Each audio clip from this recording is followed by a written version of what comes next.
Think about this, okay? Bill Gates, at once, before the wealthiest man in the world, he was begging Jeff Epstein for money. And the other thing is that you can scare children much more easily, okay? So, there's conspiracy theory where the elite draw energy from adrenochrome, okay? And adrenochrome, okay? And adrenochrome is just, blood that is excited, blood that comes from fear. Why is it that nobody's raising questions about this? Because the only way this actually adds up is if Epstein is an intelligence operator. And that would mean somebody somewhere decided that all of this was worth it. If you look at Epstein's emails, one thing that he was very obsessed with is family heritage, where he was having a conversation with Arende de Rothschild,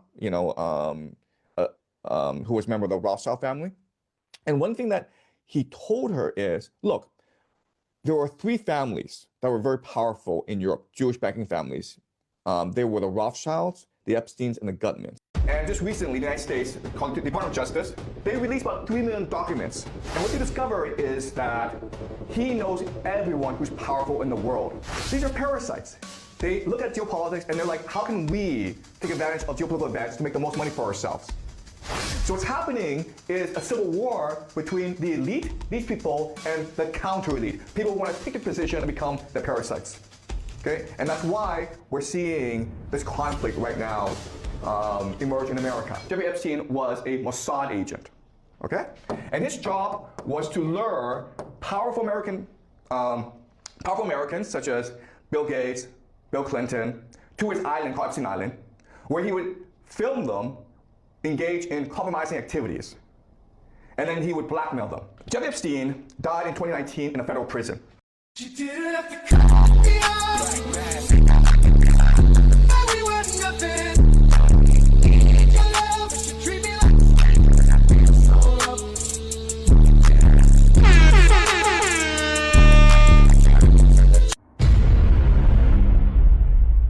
Welcome back, YouTube. Welcome back to another episode of Tay Wizzle Reactions. We're on our way to 250 subscribers, so if you're new to the channel and you like the content, don't forget to hit that like and subscribe button so you can be notified when I drop a video or when I'm updating you on the old one. If you want to catch me live, go to twitch.tv/TayWizzleTV every day at 5 p.m. except for Saturdays. Or you can catch me on TikTok at TayWizzle276, either 7 or 8 p.m. every day. 8 a.m. every day in the morning. 7 or 8 a.m. every day in the morning. And if you got any clips that you want to send me, don't forget to put them in the X community. The link will be down in the description. Today we are reacting to a video by the name of Canadian Scholar Exposes the Bone-Chilling Truth About the Elite's Plan Against Black People. Now, like I always tell people, bro, they done mastered the hate so much and got it packed down to a science so much. It's like they reading it from a playbook. It's like they all learning a specific plan. And to be honest with you, like, that's why I said this make me believe in the spiritual war. Cause to be obsessed with even hating people this much, gotta be some evil. It gotta be some evil. So I believe these people are following what we call the Luciferian doctrine. It's a plan to conquer and to establish complete rule and dominion over the earth, authored by Satan himself. And Jeffrey Epstein basically was the operative for the elites operating in our region, functioning within the U.S. So I believe Jeffrey Epstein was an agent of chaos spreading that corruption over here. And here we got a scholar from Canada, I'm assuming, because it says Canadian Scholar, breaking down Jeffrey Epstein role. He's going to give you a little back story on Jeffrey Epstein and some history of where he come from and who his family is. And you wouldn't even believe the connection to one of the 13 more powerful families. And I actually believe that the Epstein family is one of the powerful families, but they just assumed another name. Now, he signed allegedly because it's speculated that all the information that he's telling us is just allegations and rumors, but we know it's the truth. So I'm gonna go ahead and get it out the way now. This video is for entertainment and educational purposes only. Now, without further ado, let's go ahead and get into the video, and shout out to Convo Space for the clips. Some sort of subversion. How do these wealthy, influential people who should be highly intelligent get so easily subverted by an Epstein? I think with Epstein, it's not racism, it's about bloodlines. So if you are part of that circle of people, like the top elite, okay, you're really concerned about bloodlines. And the reason why is that you need to explain in your mind why you have all this power, all this money. Because objectively, Bill Gates has like billions of dollars, right? So he's like 1,000 times wealthier than us, normal people. But he's like 1,000 times smarter. Probably not. And so he sort of understands that, okay? So one thing that they're trying to look at is my bloodline different? Do I come from a race of the divine, right? Am I an ancestor of Hercules or Achilles, right? Because back in the Greek world, kings claim a divine bloodline where, the mother was raped by Zeus, or maybe the father was Hercules, a son of Zeus. So for the elite, bloodline is very, very important. And they're constantly proving that how they're descended from.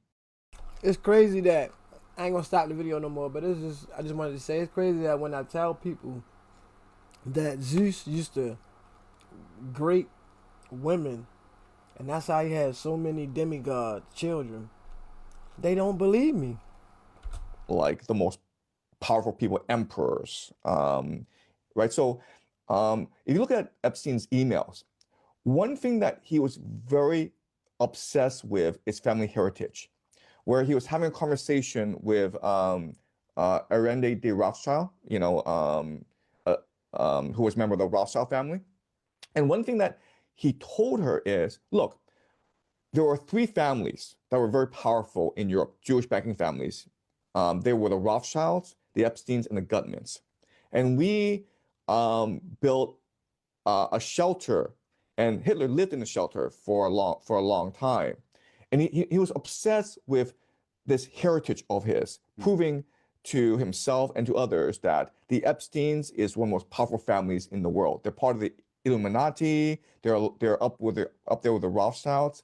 So this is what the elite is just obsessed with, proving to themselves in the world that they're just divine, and that's why they rule. Because it's not because of their brilliance, it's not because of their ability, it's not because of their leadership skills. It's because they're divine. Their blood is just different from ours. Jeffrey Epstein sent this, like the Pope article, now reading how God exercised improper power dynamics. Jeffrey Epstein learned it from God, and so did we. Every victim in the Epstein file is the Virgin Mary, and not because they are pure and innocent, but because we've been taught that their body's pain doesn't count. I talked to my wife about why Jeffrey Epstein was doing what he was doing. Like why are they doing this? Because it's disgusting. And her explanation makes the most sense. So, I mean, my wife, she's not from a powerful family, but she grew up in a very powerful organization. And from her early age, she's dealt with powerful people, okay? So she knows what they're like, okay? And she explained to me how they are, okay? So the powerful people are usually born into a position of privilege. And if you're like that, there's no excitement in your life. There's no challenge. It's only just privilege. And privilege is boring. It's numbing, okay? So for them, the greatest challenge is, how do you find excitement? How do you stir a feeling in your heart in this world? Her explanation is, you do it for children, okay? Why? Well, first of all, it's like having a doll, right? A doll you can play with, a cat you can play with. But children are much more exciting. You can play with them, you can control them, you can manipulate them, you can abuse them. And the other thing is that you can scare children much more easily, okay? So, there's conspiracy theory where the elite draw energy from adrenochrome, okay? And adrenochrome, okay? And adrenochrome is just, blood that is excited, blood that comes from fear, okay? And so you drink that blood because this blood is rejuvenating. Well, that's a metaphorical statement where, as a powerful person, and you see a child in fear, that excites you. That excites you both sexually and psychologically and emotionally. And so, you have seen these videos of like Prince Andrew just running around and grabbing children. And he was like really, really excited, really, really happy when he's doing that. And the reason why is that's the only thing that can bring him excitement. Another example is the Squid Game. I'm not sure if you've seen the Netflix series, The Squid Game, right? The entire premise of the Squid Game is you have all these rich people in South Korea, and they have like the most money in the world. They can do whatever they want. They can like sleep with the most beautiful movie star in the world. They don't want to do that because it's boring. Okay, they're looking for some excitement in their life, and that's why they create the Squid Game. All right, so the Squid Game is just a metaphor for Epstein Island, where these people are bored, man. They're bored by everything. They're bored by their own lives. They're bored by the people around them because they're all psychopaths. They're bored by power itself because they've experienced it all, and so like they're looking for like novelty in their lives, and that's what children bring. Okay, there's also and it's like, why are they so blatant about this? And my wife says it's psychology, where you have to have a risk of getting caught.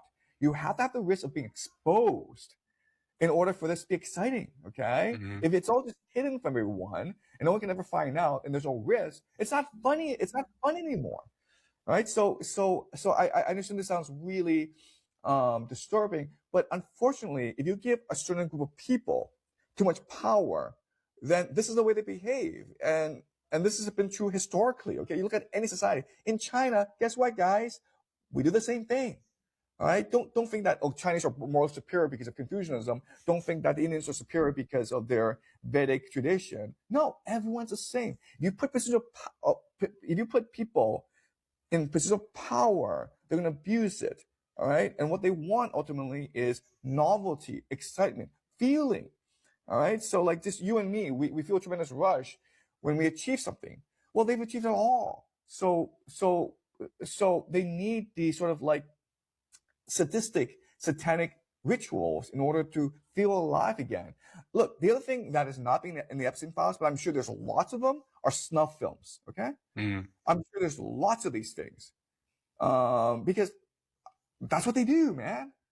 And just recently, the United States, called the Department of Justice, they released about 3 million documents. And what they discover is that he knows everyone who's powerful in the world. Bill Gates, once, before the wealthiest man in the world, he was begging Jeff Epstein for money. Elon Musk, the wealthiest man in the world, he's actually trying to arrange an appointment with Jeffrey Epstein. All right, why? Because Jeffrey Epstein says, I represent the Rothschilds. All right? Your money is fake. Your money is stock market money. Your money is an illusion. I represent real money, real power, real wealth. Okay? These are parasites. They look at geopolitics and they're like, how can we take advantage of geopolitical events to make the most money for ourselves? So what's happening is a civil war between the elite, these people, and the counter-elite. People who want to take the position and become the parasites. Okay, and that's why we're seeing this conflict right now emerge in America. Okay, all right. So now what I want to do is I want to go more into the structure of this world. Okay, this. What I want to show you is that Jeffrey Epstein is one of the operators of this system. He works for the Rothschilds, as well as secret societies, as well as transnational capital, and he is embedded in science, crime, and intelligence. Okay. And again, the evidence is something called the Epstein files.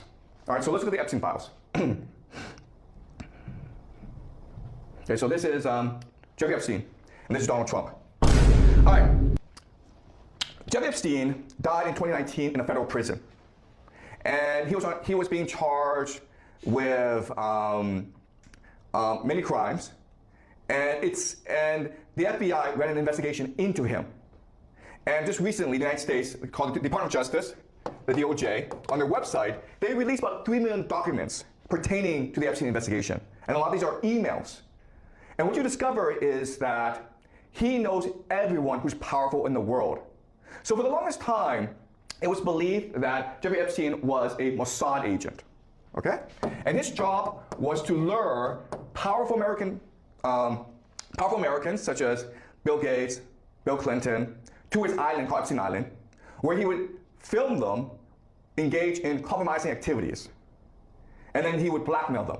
Okay? And that was for the longest time what people understood to be Jeffrey Epstein's role. But then when you look at the emails, what you recognize is that no, actually, that's what he did for fun. Actually, he made most of his money in arms trafficking and in money laundering. Also, Bill Gates wasn't going to Epstein Island to give Jeffrey Epstein money. Jeffrey Epstein, he went to ask for money. Think about this, okay? Bill Gates, once before the wealthiest man in the world, he was begging Jeffrey Epstein for money. Think about that. All right? Okay, so let us look at who he is. Okay, this is Peter Thiel. Peter Thiel, as you know, is one of the wealthiest men in America.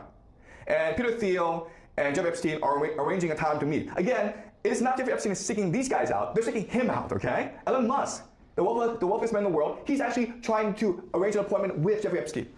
All right, why? Because Jeffrey Epstein says, I represent the Rothschilds. All right? Your money is fake. Your money is stock market money. Your money is an illusion. I represent real money, real power, real wealth. Okay? All right? The Rothschilds. All right. So Jeffrey Epstein is very close with the Rothschild family. Why? Well, this is Irena de Rothschild, one of the members of the Rothschild family. Okay? And in December 2018, okay, this is a year before he dies. All right? Jeffrey Epstein sends Aaron de Rothschild an email saying, hey. Has China talked about the Epstein files? Is this in the media at all? What's the average person's perception of that as far as you can tell living in China? Yeah, I mean, I hate to say this, but the Chinese imagination doesn't really exist. It's a very narrow algorithm. And it's, I mean, like I talk about how for the Freemasons, China is a vast colonial project. They've won, they've succeeded.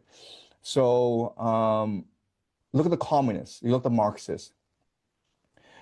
If you just look at the history, the secret history, there was Freemasonic involvement, there was Jesuit involvement. Some of the earliest communists, Mao Zedong, they were being mentored by people aligned with the Jesuits and the Freemasons. These things did not happen organically, okay, because they wanted Marxism to triumph, because the world they want to create is techno-Marxism, okay, right? If you just look at what Pax Judaica is, if you just look at what the Holy Empire of Reason is, it is techno-Marxism. In fact, if you read Zbigniew Brzezinski, Between Two Ages, and he writes about the coming of the techno state. It's techno-Marxism, okay? And like Brzezinski was a Templar himself, or was a Christian. Who knows? Like again, I don't know the specifics, okay? But I'm pretty sure he's a Freemason. And so China is key to that, because what China has done is wiped out historical memory. When you wipe out historical memory and all cultural residue, then you allow for the algorithmization of the human mind. You can turn the human mind into pure reason. So in China, when you interact with Chinese people, they're no different from algorithms, okay? If you want someone to work, you're like, how much money are you gonna pay me? It's never like, do I care? Am I interested? Will this make me good with God? They don't care. It's like, how much are you gonna pay me? Right? In China, they have a saying, okay? It's like, survival is the highest reason. Imagine that. The only point of living is to survive. If you survive, you won. Like, what is this crap?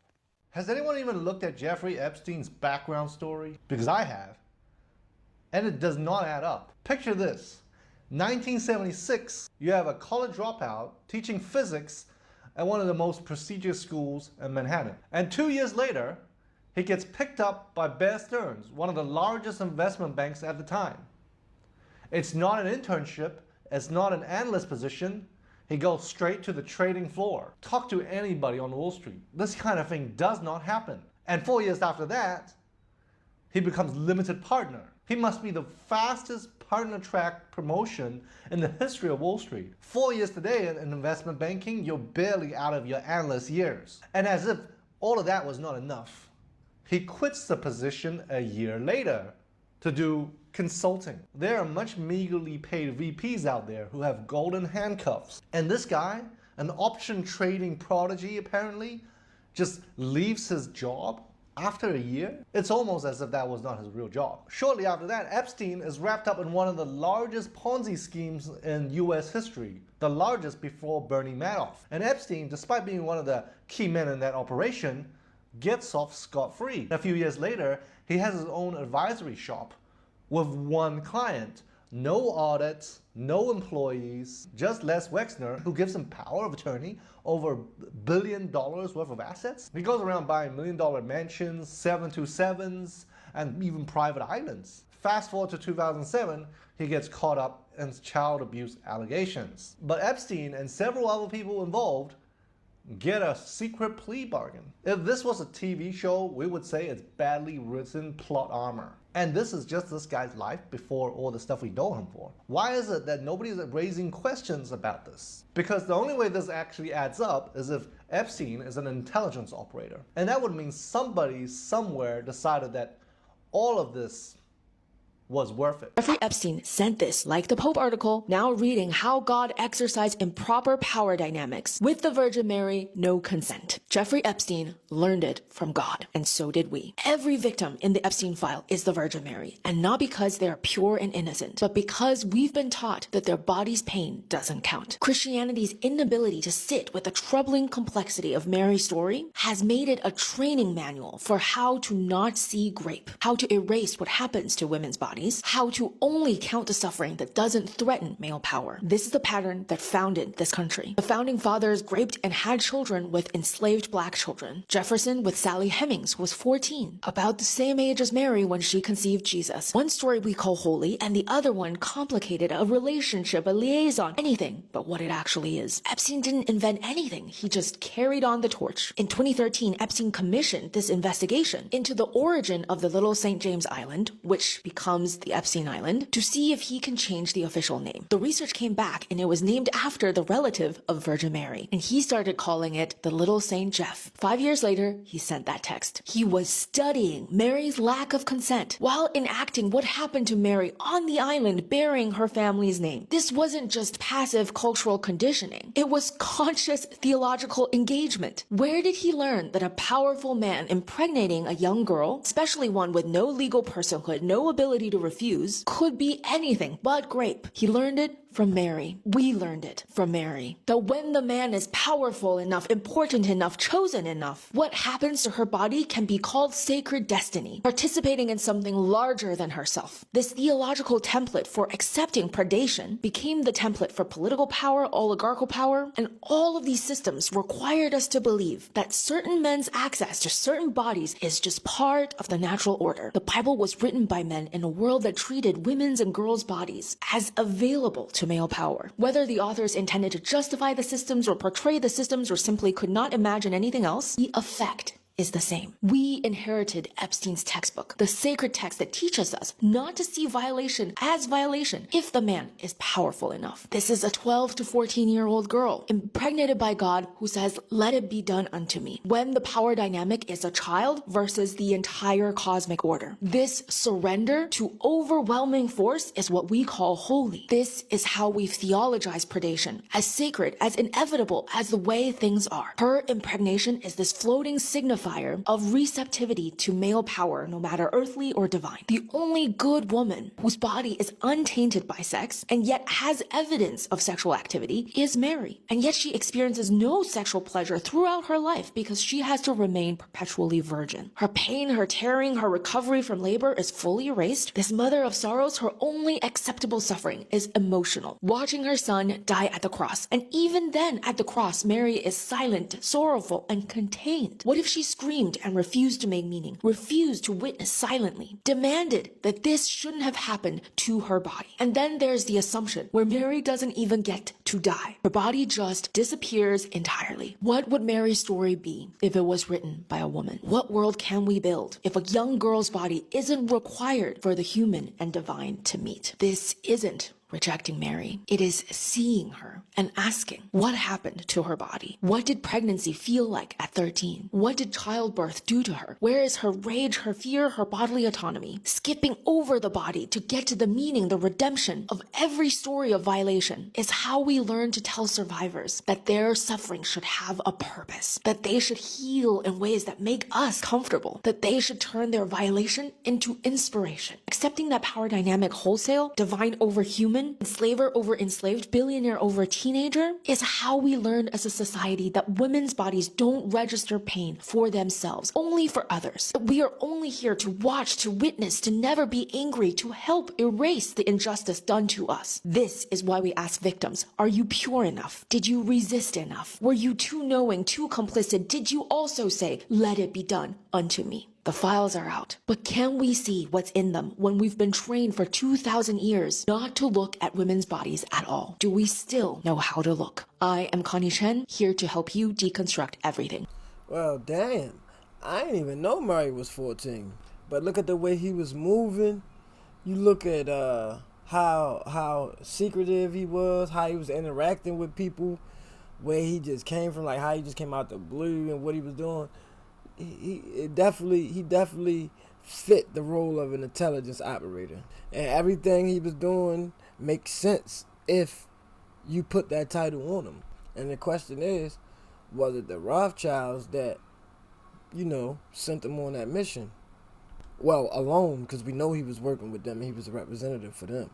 So now my other question is, and what happened to him? But y'all know, they're gonna show the files because they already declared that no one is gonna get prosecuted from the files. And I think that's one of the reasons why Donald Trump pushed everybody out the White House that basically wasn't on his team, that didn't have his ideals. I think that's really one of the reasons why he fired all those people in the White House, because he already knew he had to basically get all the people that he needed on his side that could prosecute him.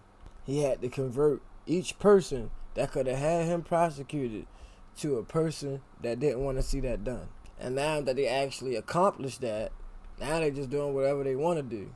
Imagine if you and a bunch of your buddies or people that you fuck with was all in positions of power. And when he said it's a war between the elites and the people who's trying to become the elites, I wonder who that is.